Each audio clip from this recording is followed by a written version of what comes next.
IIT Roorkee के शोधकर्ताओं ने गंगा नदी और हिमालयी उद्गम से लेकर उसकी सहायक नदियों का विश्लेषण किया है। वैज्ञानिकों का दावा है कि मैदानी क्षेत्रों में गर्मियों में गंगा के प्रवाह में भूजल का योगदान है, न कि ग्लेशियरों के पिघलने का। साथ ही ये भी कहा गया कि गर्म एवं शुष्क ग्रीष्मकाल में गंगा नदी जीवित कैसे रहती है, इस पर भी वैज्ञानिकों ने शोध किया है। वैज्ञानिकों ने बताया कि सिंधु गंगा के मैदानों में पहुंचने के बाद ग्लेशियरों के पिघलने का कितना कम असर होता है। पटना तक नदी का ग्रीष्मकालीन प्रवाह लगभग पूरी तरह से भूजल से आता है। ग्लेशियरों से मिलने वाला पानी लगभग शून्य है। बताया कि भूजल के कारण इस हिस्से में गंगा का जलस्तर लगभग 120% बढ़ जाता है, लेकिन गर्मियों में नदी का 58% से ज्यादा पानी वाष्पित हो जाता है।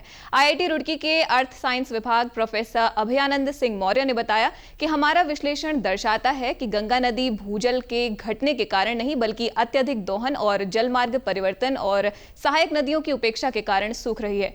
भूजल अभी भी गंगा की छिपी हुई जीवन रेखा है। उन्होंने बताया कि नदियों को पुनर्जीवित करने के लिए जल निकायों का संरक्षण करना आवश्यक है।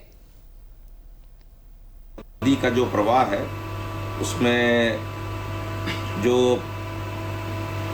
भूजल है उसकी मात्रा अलग अलग है, और इसके आधार पर हम लोगों ने इसमें ये देखा कि जो बिजनौर से लेकर बिहार और उत्तर प्रदेश के सीमा तक का जो एरिया है, लगभग 1200 किलोमीटर का एरिया, नदी का ये वाला जो हिस्सा है वो मुख्यतः भूजल द्वारा फीड किया जाता है।